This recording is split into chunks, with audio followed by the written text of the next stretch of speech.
Big boss ಮನೆಯ ಕೊನೆಯ season 10ರ ಕೊನೆಯ ಕಳಪೆ ಹಾಗೂ ಉತ್ತಮ ಪರ್ಫಾರ್ಮೆನ್ಸ್ ಯಾರು ಅಂತ ಹೇಳಿ ಬಿಗ್ ಬಾಸ್ ಕೇಳಿರ್ತಾರೆ.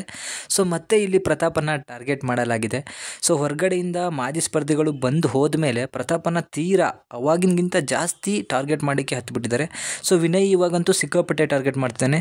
ಹೋದ ಕೂಡಲೇ ಅವನು ಕಳಪೆಗೆ ತಗೊಳ್ಳೋದು ಪ್ರತಾಪ್ ಅವರ ಹೆಸರು. ಇದರ ಜೊತೆಗೆ ಕಾರ್ತಿಕ್ ಬಂದು ಪ್ರತಾಪ್ ಅವ್ರನ್ನ ಕಳಪೆ ಅಂತ ಹೇಳಿಬಿಟ್ಟು ಕೊಡೋ ರೀಸನ್ ಏನು ಗೊತ್ತಾ? ಡೇ 1ನಿಂದ ಪ್ರತಾಪ್ ಅವರು ಯಾವುದೇ ಟಾಸ್ಕನ್ನು ಆಡಿಲ್ವಂತೆ, ಎಂಟರ್ಟೈನ್ಮೆಂಟ್ ಮಾಡಿಲ್ವಂತೆ, ಮನೆಯಲ್ಲಿ ಝೀರೋ ಪರ್ಫಾರ್ಮೆನ್ಸ್ ಅಂತ ಹೇಳ್ತಾರೆ. ಸೊ ಕಾರ್ತಿಕ್ ಏನು ಮಾಡಿ ದಬ್ಬಾಕಿದ್ರು ಅದು ನನಗೂ ಗೊತ್ತಾಗ್ತಿಲ್ಲ. ಸೊ ಕಾರ್ತಿಕ್ ಅಂದ್ಕೊಂಡಿರೋ ಪ್ರಕಾರ ಮನೆಯಲ್ಲಿ ಕಿರ್ಚಾಡಿ ಗುದ್ದಾಡಿ ಕೆಟ್ಟ ಮಾತಾಡಿದರೆ ಮಾತ್ರ ಮನೆಯಲ್ಲಿ ಪರ್ಫಾರ್ಮೆನ್ಸ್ ಮಾಡಿದ್ದಾರೆ ಅಂತ ಹೇಳಿ ಕಾರ್ತಿಕ್ನ ಅಭಿಪ್ರಾಯ.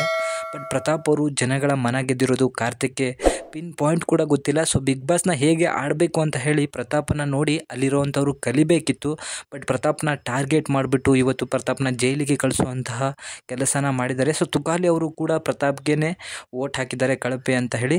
ಇದಾದ ನಂತರ ಸಂಗೀತ ಅವರು ಕಣ್ಣೀರನ್ನು ಹಾಕ್ತಾರೆ ಸೊ ಪ್ರತಾಪನ್ನು ನೋಡಿ. ಸೊ ಪ್ರತಾಪ್ ಕೂಡ ಅವರನ್ನು ನೋಡಿ ಕಣ್ಣೀರು ಹಾಕ್ಬಿಟ್ಟು ನಾನು ಕಳಪೆ ತೊಗೊಂಡಿರೋದಕ್ಕೆ ಬೇಜಾರಿಲ್ಲ, ನನಗೆ ಇಷ್ಟು ದಿನಗಳ ಕಾಲ ಸಂಗೀತ ದೀದಿ ನನಗೆ ಸಪೋರ್ಟಾಗಿ ನಿಂತಿದ್ರು, ಅದಕ್ಕೆ ನಾನು ಥ್ಯಾಂಕ್ಫುಲ್ ಆಗಿರ್ತೀನಿ ಅಂತ ಹೇಳಿಬಿಟ್ಟು ಅವನು ಕಣ್ಣೀರು ಹಾಕ್ತಾರೆ.